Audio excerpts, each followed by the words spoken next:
संवाद लाइव। इस वीडियो को लाइक करें, हमारे चैनल को सब्सक्राइब कर बेल आइकन जरूर प्रेस करें हमारी न्यू वीडियो सबसे पहले देखने के लिए। अच्छा सुनो, सब्सक्राइब करते वक्त ना घंटी बजा देना ताकि जब मैं ऑनलाइन आऊं तो तुम्हारे फोन की भी घंटी बजे।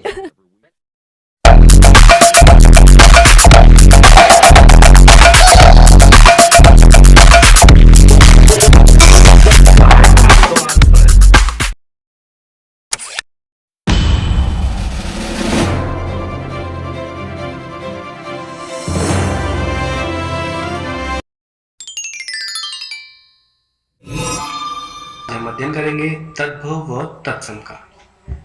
देख लेते हैं।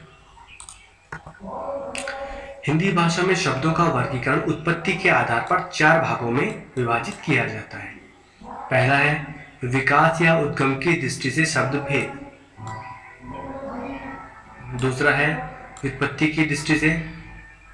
तीसरा रूपांतरण की दृष्टि से। और चौथा है अर्थ की दृष्टि से। तो पहले हम अध्ययन करेंगे विकास या उद्गम की दृष्टि से। तो विकास या उत्पत्ति की दृष्टि से शब्द के कितने भेद होते हैं? 5। पहला होता है तत्सम, दूसरा तद्भव, तीसरा देशज, चौथा विदेशज और 5वां संकर शब्द। तत्सम देख लीजिए। इसका संधि विच्छेद होता है तत् धन सम, अर्थात उसके समान। संस्कृत के ऐसे शब्द जो हिंदी में ठीक उसी तरह प्रयोग किए जाते हैं जैसे संस्कृत में। तो इससे आप क्या समझे कि पहली बात तो जो तत्सम शब्द होता है वह संस्कृत का शब्द होता है, ठीक है। जिस प्रकार हम संस्कृत में उस शब्द को इस्तेमाल करेंगे, हिंदी में भी हम उस शब्द को वैसे ही प्रयोग करेंगे। जैसे उदाहरण के तौर पर आप देख सकते हैं सर्वदा, सर्वदा, राष्ट्र, सूर्य, पत्र, चंद्र, दुग्ध, घृत, ग्रह, कर्म। इनको संस्कृत और हिंदी में एक जैसा इस्तेमाल किया जाता है, इसीलिए इसे कहा जाता है तत्सम शब्द। बहुत ही सरल है। दूसरा देखें तद्भव, संधि विच्छेद होगा तद धन भव, उत्पन्न होना या विकसित होना। अब देखिए क्या लिखा है, उत्पन्न होना या विकसित होना। उत्पन्न किससे होगा? भाई पहले कुछ ना कुछ रहा होगा, उसी से तो उत्पन्न होगा ना। तो अर्थात जो संस्कृत से उत्पन्न होकर विभिन्न कालखंडों में, जैसे प्राकृत पाली, अपभ्रंश से होते हुए हिंदी भाषा में आए हैं। क्या कहा यहाँ पर? ऐसे शब्द जो संस्कृत भाषा से उत्पन्न होकर कालखंडों में प्राकृत, पाली व अपभ्रंश से होते हुए हिंदी भाषा में आए हैं, उन्हें तद्भव कहा जाता है। जैसे कृष्ण से विकसित होकर बना कान्हा। कृष्ण से विकसित होकर क्या बना? कान्हा, ठीक है। अब उदाहरण यहाँ पर देख लीजिए।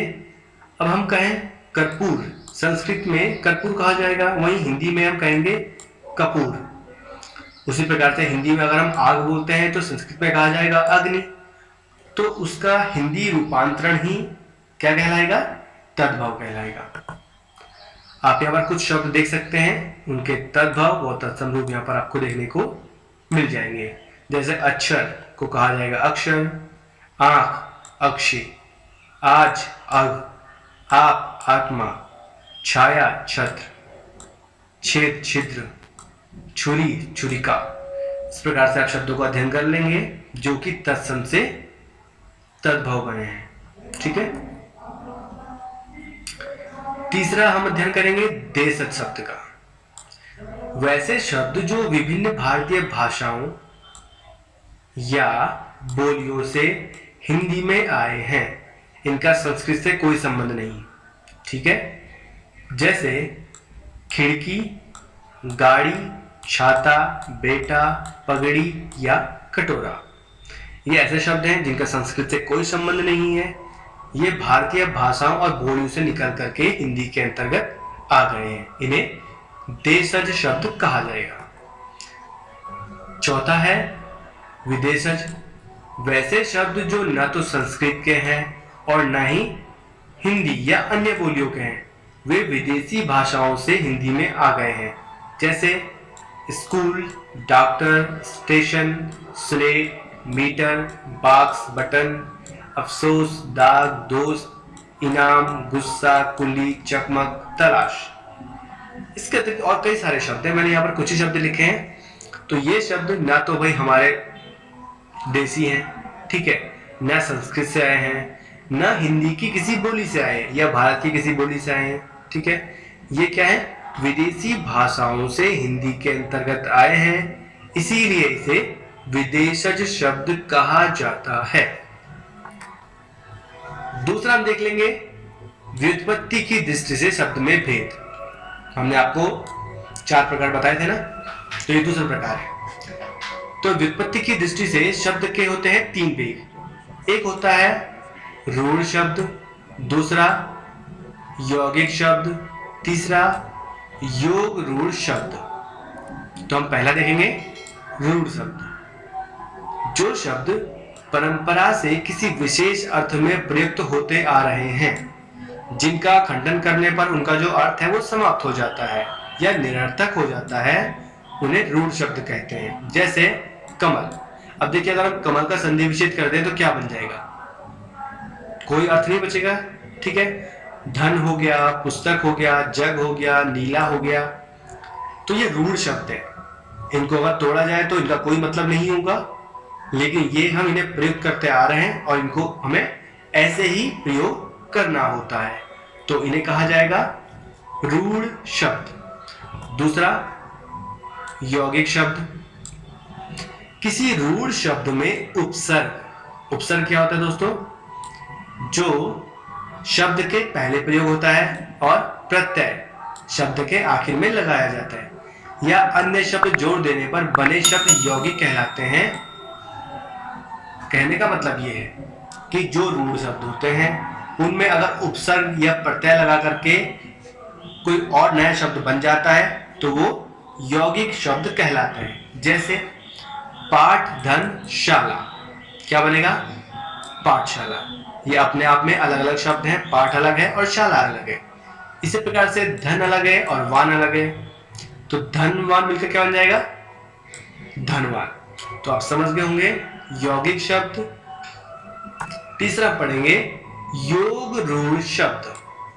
जो यौगिक के समान बने हैं, बने तो यौगिक के समान है, और यौगिक क्या होता है, जो रूढ़ शब्द में प्रत्यय या उपसर्ग लग के बनते हैं, ठीक है।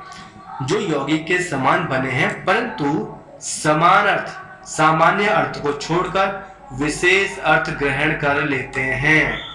अब देखिए कैसे, ये पंकज शब्द हमने रूढ़ में भी लिया था। अब देखिए पंक धन ज, क्या बना, पंकज बना, ठीक है। अब पंकज का जो इस्तेमाल है वो हम पर्यायवाची में भी करते हैं। तो पंकज का जो पर्यायवाची क्या होता है, कमल होता है, नहीं होता है, कमल होता है ना, तो कमल के लिए हम पंकज का प्रयोग करते हैं, तो ये क्या हो जाएगा, योग रूढ़ शब्द, ठीक है।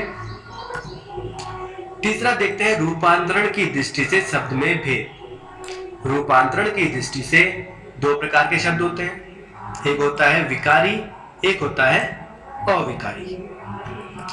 अब देख लीजिए विकारी शब्द क्या होता है। इसके अंतर्गत संज्ञा, सर्वनाम, विशेषण और क्रिया आते हैं, अर्थात जिन शब्दों के लिंग, वचन, कारक आदि के अनुसार, जिन शब्दों में लिंग, वचन, कारक आदि के अनुसार परिवर्तन हो जाए वे विकारी शब्द होते हैं। क्या कह रहा है, लिंग, वचन, कारक के अनुसार परिवर्तन हो जाए तो वे विकारी शब्द कहलाएंगे। एक एग्जांपल देखते हैं, लड़का फल खाता है, ठीक है। दूसरा लड़के फल खाते हैं, तीसरा लड़कों ने फल खाया। तो देखिए जो लिंग है और वचन है, भाई खा रहे हैं, खाते हैं, खाया है, इनके अनुसार पूरा जो अर्थ है वो बदल जाता है।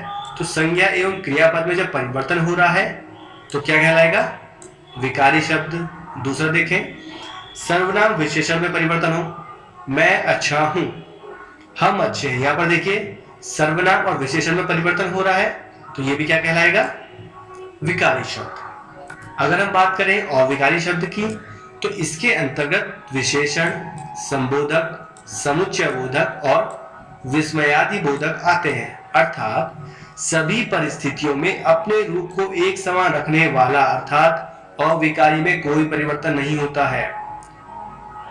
समझ रहे हो आप? ठीक है, एक एग्जाम्पल देखें। वे धीरे धीरे खाते हैं। हम यहाँ पर बात कर रहे हैं क्रिया विशेषण पद की, कि उसमें कोई परिवर्तन नहीं आएगा। तो धीरे धीरे सेम बना हुआ है। मैं धीरे धीरे खाता हूं, बिल्कुल सेम है। वह धीरे धीरे खाते हैं, बिल्कुल सेम है। लड़के धीरे धीरे खाते हैं, बिल्कुल सेम है। तो आप देख रहे हैं कि क्रिया विशेषण पद में कोई परिवर्तन नहीं आ रहा है। तो ये शब्द क्या हो जाएगा? अविकारी शब्द। इस वीडियो को अपने दोस्तों के साथ जरूर शेयर कीजिएगा और इस वीडियो में कमेंट करके हमें लाजमी तौर पर बताइएगा कि आने वाले वक्त में आप किस तरह की वीडियोस देखना पसंद करते हैं। और अगर आपने अभी तक हमारा चैनल सब्सक्राइब नहीं किया तो फौरन सब्सक्राइब कीजिए, साथ ही बेल आइकॉन पर क्लिक करें ताकि मजीद आने वाली वीडियो जो वक्तन फवक्तन आपके लिए इस चैनल पर अपलोड करते हैं वो आपको वक्त पर मिलती रहे और आप उनसे मुस्तफीद होते रहें। अगली वीडियो तक हमें दीजिए इजाजत। अपना ख्याल रखिएगा। ताज़ा तरीन अपलोड्स की नोटिफिकेशन हासिल करने के लिए हमारे चैनल को सब्सक्राइब करें और साथ में दिए गए घंटी के निशान को दबाना ना भूलें।